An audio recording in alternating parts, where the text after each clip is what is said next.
For the sake of time, I am going to flip over to the second side of this message, the second half of this message, and let us look at, this is a tale of two mothers, right? Let us look at the tale of the second mother. And this story is told in Mark chapter 6 and verse 16 onwards. And also it's told in Matthew chapter 14, Matthew 14, verses 6 to 11. But Mark 6, 16 to 28, and Matthew 14, 6 to 11. Let's read from Mark. Mark 6, 16. But when Herod heard, he said, "This is John whom I beheaded. He has been raised from the dead." For Herod himself had sent and laid hold of John and bound him in prison for the sake of Herodias, his brother Philip's wife, for he had married her. Because John had said to Herod, "It is not lawful for you to have your brother's wife." Therefore Herodias held it against him and wanted to kill him, but she could not. If you look at this word translated, holding it against him, it carries the sense of vengeance. It carries the sense of revenge. It carries the sense of avenging something. So, therefore, Herodias held it against him and wanted to kill him because she could not, but she could not. Verse 20, for Herod feared John, knowing that he was a just man and a holy man, and he protected him. So Herod protected John. And when he heard him, he did many things and heard him greatly. So Herod was an ungodly king, clearly, right? But when he liked to listen to John the Baptist, and when he listened to John the Baptist, he took some things that John the Baptist did, asked him to do to heart, and he took some action.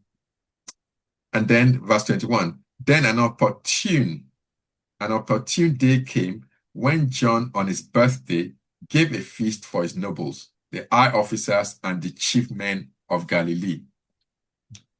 And when Herodias' daughter herself came in and danced, and pleased Herod and those who sat with him, the king said to the girl, "Ask me whatever you want, and I will give it to you." He also said to her, "Whatever you ask me, I will give you, up to half my kingdom." So she went out and said to her mother, "What shall I ask?" And she said, "The head of John the Baptist." Immediately she came in with haste to the king and asked, saying, "I want you to give me at once the head of John the Baptist on a platter. And the king was exceedingly sorry. Yet because of the oaths and because of those who sat with him, he did not want to refuse her. Let me stop and take a detour here. Probably not quite a detour. King Herod was a king who lacked the courage of his convictions. And this is a lesson for us who are leaders in any shape or form. This man lacked the courage of his convictions. He really wanted John the Baptist alive. In fact, he liked listening to him. In fact, he was sorrowful by the turn of events, but he did not have the courage of his convictions. This was a leader who was more concerned about preserving face than preserving life. This was a leader who was more concerned about the limelight than being concerned about living in the light. This is effectively what happened to Herod. And in verse 27, immediately the king sent an executioner and commanded his head to be brought. And he went and beheaded him in prison, brought his head on a platter, and gave it to the girl. and the girl gave it to her mother. Now, Mrs. Herodias, is the kind of mother that no child deserves to have, without a doubt. If you look up this word translated girl in this passage, it's a word that is used to describe a child between the ages of 3 and maximum the age of 12. So at the most, this girl was maximum age of 12. She was not a teenager. And as you would expect, she depended on her mother for good advice. But the mother gave her the worst advice she could have got in the circumstance. Motherhood is a position of authority that can be used for good or for evil in the world. I'll say that again. Motherhood is a position of authority that can be used for good or for evil in the world. About this story for a minute. There are 4 characters in this story. John the Baptist, the preacher of righteousness, who was murdered and martyred because of his convictions and because he would not compromise the truth. You know, Timothy says this. He says, they that will live righteously in the present world will suffer persecution. So there are people who have been murdered for the sake of the gospel, and there are probably on a daily basis even. There are people being murdered for the sake of the gospel, even in the country of Nigeria that many people on the call would be able to associate with. There are people being murdered in different parts of Nigeria. I think somebody needs to go on. Go and clean the kitchen. I think somebody needs to go on mute. What are you doing on your phone? You always have to hide when I come with them. I think somebody needs to go on mute.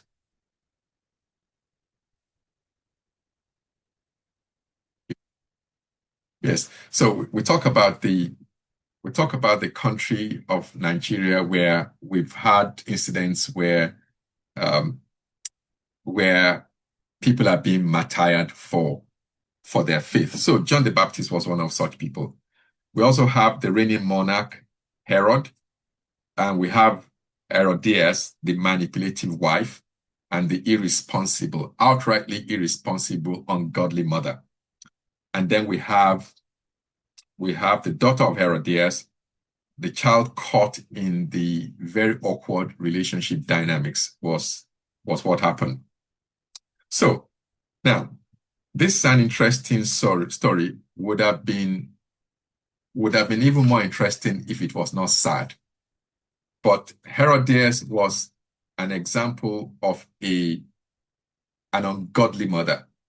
Everything that appeals to us, everything that endears us to Mrs. Zebedee, Mama Zebedee, is also everything that detracts us and detests and causes us to not admire Herodias. Everything that Mrs. Zebedee did right is also everything that Mrs. Herod did wrong. And if you look at it in detail, so, I mean, for crying out loud, this woman was just something else. I mean, effectively, the Bible says that Herodias divorces Philip, Herod's brother, and marries Herod, her brother-in-law. Can you imagine? Who does that? Who divorces one man in the same family and goes on and marries the man's brother? So divorce your husband and marry your brother-in-law. I mean, who in their right mind does that sort of thing? Only people like Herodias do this, right? So can you imagine the kind of reputation this woman had in the royal household, right? Do you think she had a good reputation? The woman who effectively has put 2 brothers at loggerheads. Do you think Philip and his brother Herod would be in good talking terms when the person who is now Herod's wife used to be Philip's wife? I mean, which woman even has the guts and the moral fiber to be able to do that sort of thing? That's the kind of woman that Herodias was. And by all accounts, she had a thing for John the Baptist. She was a vengeful woman. She was a woman. The Bible effectively teaches us that she waited for her opportunity to get John the Baptist. So when this happened, she thought, I'll get you, as they do where I come from. My time will come. I will have an opportune time. A convenient time will come when I will get you. So by all accounts, Herod wanted to protect John the Baptist, but Herodias frustrated that plan. So here is something important to note. I have been privileged to work in leading portfolios in my professional life and leading substantial pieces of work, sometimes at national level, sometimes work that received international recognition, and I thank God for that. I had worked in that space, as you can imagine, at a very high and senior level. I'd worked in that space for 10 years before I articulated, in a rather painful way, from painful experience, articulated what I'm about to share with you now, from painful experience. And what I found out after at least 10 years in that field is that in these fields, they talk to us, and good practice is that we have something called stakeholder mapping, right? Where we find out who is interested in our project or portfolio or program, and we also find out who can influence it, right? And generally, when we do the mapping, we find out who has high interest, who has high influence. In other words, who can sabotage or derail this project because they have influence, right? And we map that. Every time I'd done this exercise up until recently, I did the exercise based on the obvious. In other words, who has interest, who has influence, and then map those people and say, well, this woman is director of so-and-so, therefore she must be on my stakeholder map. This person is chief exec of this, therefore he must be on my stakeholder map, etc. However, I learned from hard-earned experience, right, that there are formal power brokers, but there are also powers behind the throne. There are formal decision makers, but there are also shadow decision makers. There are people who are frontline decision makers, but there are also whisperers who influence the frontline decision makers, right? And you would do well not only to map the formal and obvious and apparent influencers and stakeholders in every walk of life. You do well to also know who speaks in the ear of the decision makers. If you don't, you may get surprises. I learned that the hard way, and I'm just throwing that out there. Right. So by all accounts, Herodias was a power behind the throne, right? Herod's position was, let's protect John the Baptist. Herodias was the one that engineered the death of John the Baptist. That's how powerful the shadow cabinet can be, if I can put it that way, or the shadow board, the powers behind the throne. I recently heard, I'm just looking at how we're doing for time. I recently had on LinkedIn an interaction with somebody who worked in the civil service. And this person, by all accounts, I believe they were the diary secretary to a very senior person, even probably a minister. I believe they were diary secretary to a minister. And they said this. They said that, I'm paraphrasing here, they said that there were people who interacted with them in everyday life, and that these people were powerful people. Some of them were powerful and polite. Others were powerful and not so polite. And so this person said some of them would come with a chip on their shoulder. They want to see the minister, and I'm the gatekeeper, and they treat me shabbily. They treat me like I'm not important. They treat me like I'm just cannon fodder. And she says, no problem, fine. On the other hand, some others will come and they will treat me with dignity. They will treat me with respect. They will treat me with honor, and they will treat me like what I do is important. And the person said, when those people who treat me right sometimes they have an appointment to see the minister in 8 weeks' time, and a slot suddenly becomes open in the minister's diary in 2 days' time.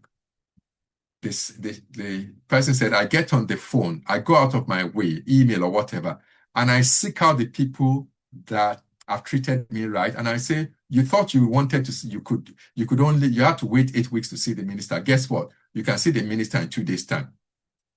And they made it happen, right? On the other hand, when things needed to be moved around in the minister's diary and they needed to cancel some things so that they could make room for some more important things, guess who got cancelled?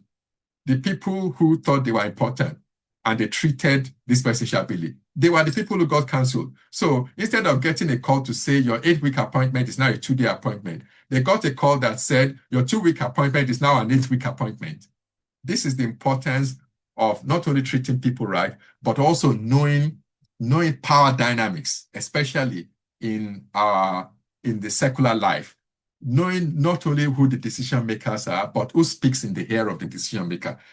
It's not where we're going exactly today, but I just wanted to drop that out there because there are always influencers who influence the influencers, or influencers who influence the decision makers. So we see that John the Baptist got killed as a result of this power dynamics.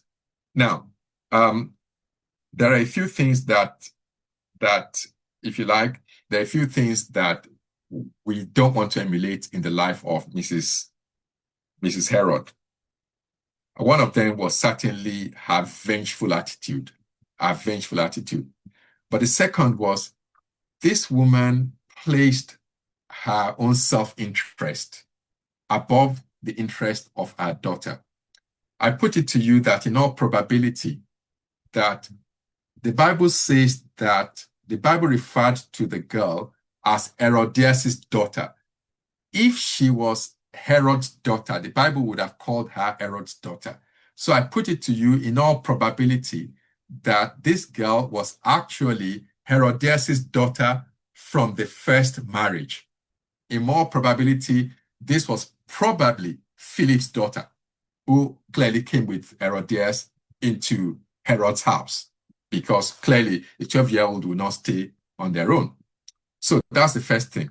Now, that's important because watch how the dynamics plays out. So in all probability, this girl is from her previous marriage, right? Now, what you would also notice is that now this woman was thinking short term, unlike Mrs. Zebedee, who was thinking long term and who set the right priorities and was perceptive. Why do I think Herodias was thinking short term? Herodias was thinking short term because what if, perchance, Herod happened to die prematurely? Kings have been known to die prematurely too, because they're human beings, right? What if Herod dies prematurely? If Herod dies prematurely, guess who will get kicked out of the royal family first? Herodias and this girl, right? Why am I saying that? When it came time for Herodias to effectively guarantee this girl's future by asking for up to half of the kingdom, guess what? She had for something that was insignificant. Something that will not benefit anybody but will hurt somebody else. I mean, which woman does that? Which right-thinking mother does that, right? So not only did she not ask for something that would benefit her daughter, right? She in fact decidedly asked for something that would hurt her, and we will unpack that in a minute, right? She had the opportunity to ask for half of the kingdom, but no, would she? She asked for something that is of no good to nobody, but would decidedly hurt another human being, because rather than being prayerful, she was obsessed with rage, she was obsessed with vengeance, she was obsessed with the need, an obsession to avenge her enemy was what this woman was obsessed with. Guess what? Another reason why I think that this girl was not Herod's daughter is, right, if this girl was Herod's daughter, why would Herod need to promise her half of the kingdom because she danced well? The kingdom already belongs to her if she was Herod's daughter. So why would Herod need to promise her? So in all probability, this girl was in a precarious situation But Herodias' consumption with hatred and vengeance did not let her to see that this was the opportunity to ask for half of the kingdom, put it in a trust, and in case, this is what happens when people are murderously consumed with vengeance. Sometimes they score own goals. What do I mean? They shoot themselves in the foot.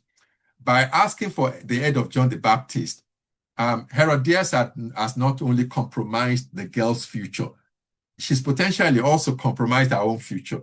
Because guess what? If she'd asked for half of the kingdom, she could have put all of that in a trust for the girl.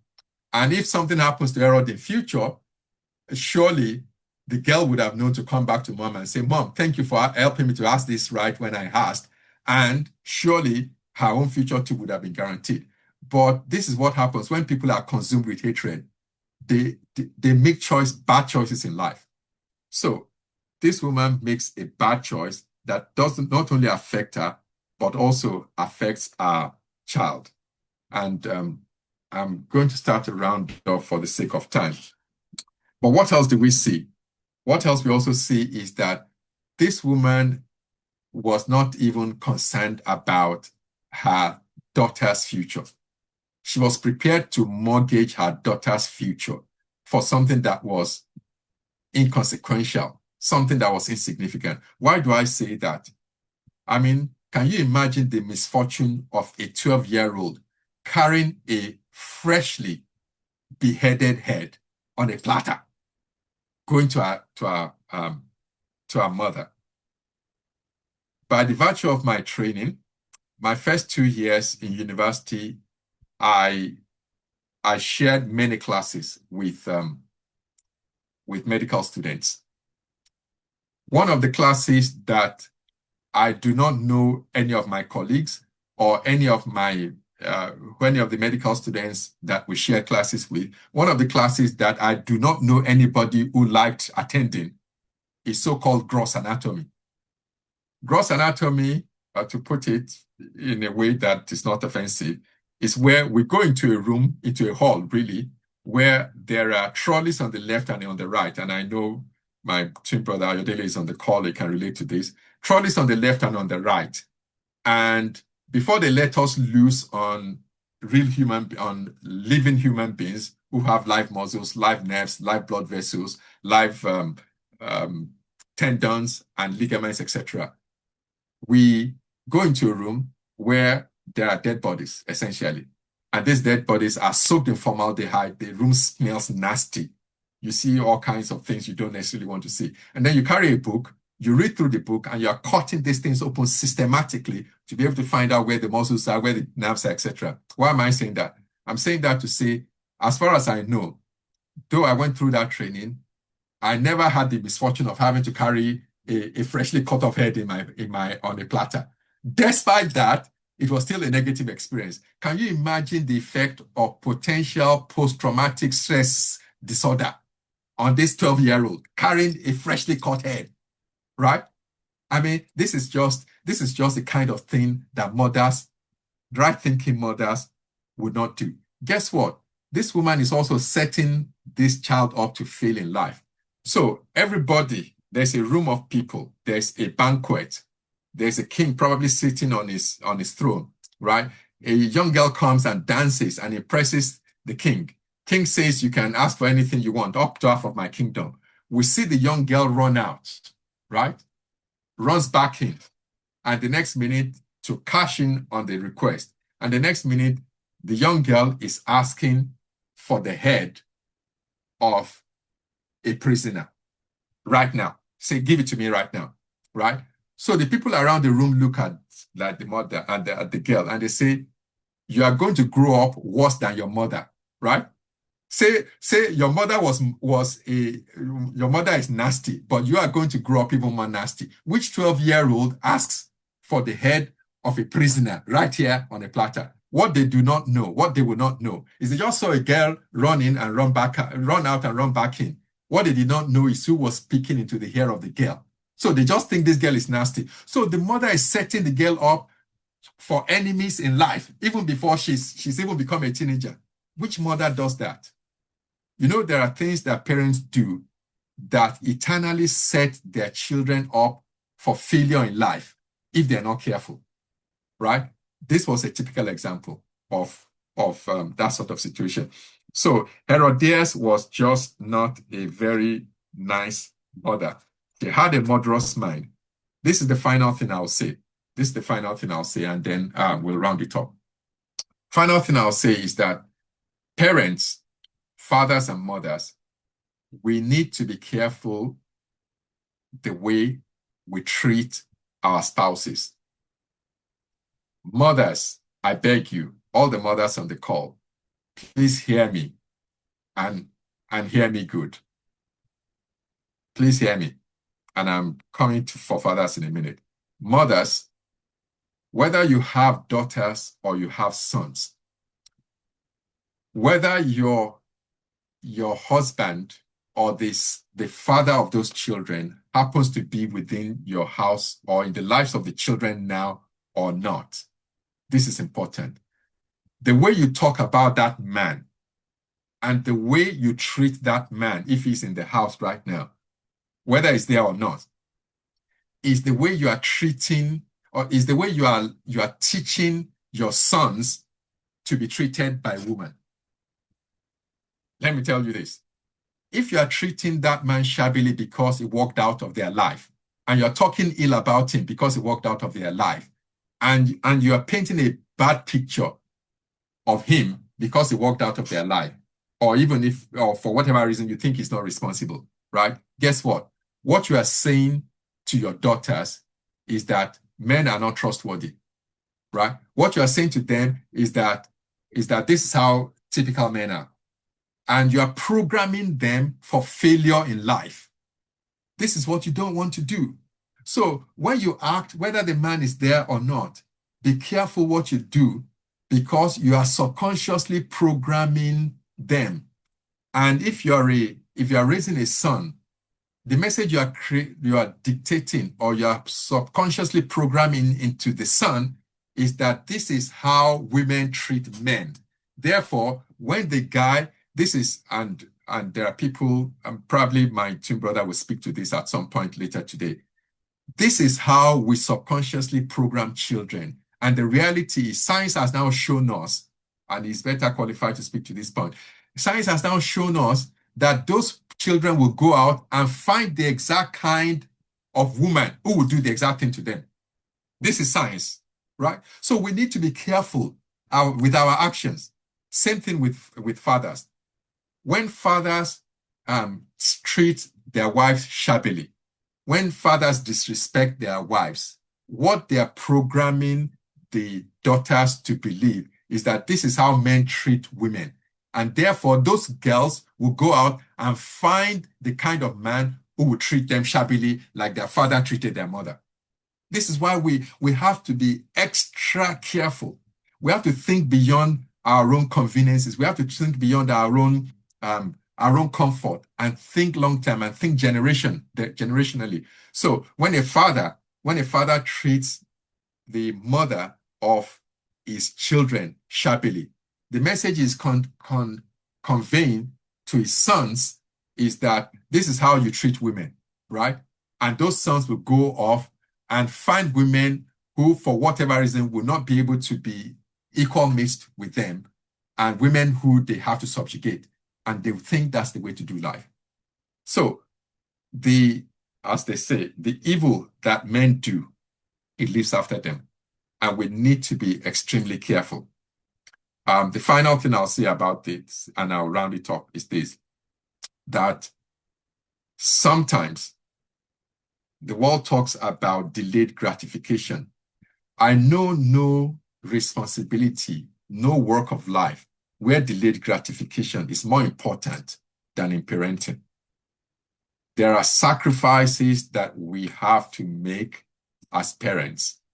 And am I throwing stones? No. Have I got it wrong on occasions? Yes. Probably there isn't any parent in this room who hasn't. But our charge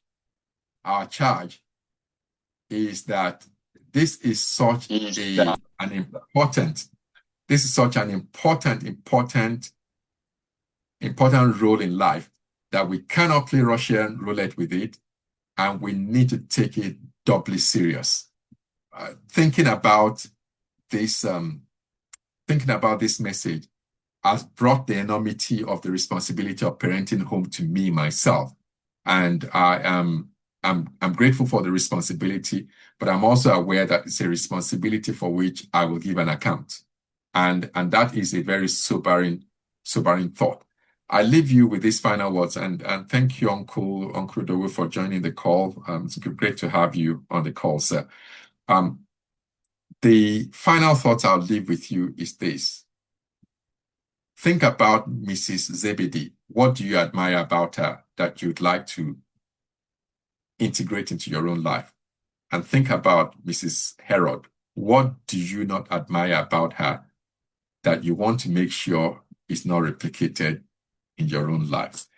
Thank you very much for listening. Thank you for creating an atmosphere to get the word out under an unction. I have been blessed teaching the message, and thank you for being such an anointed audience. And God bless you.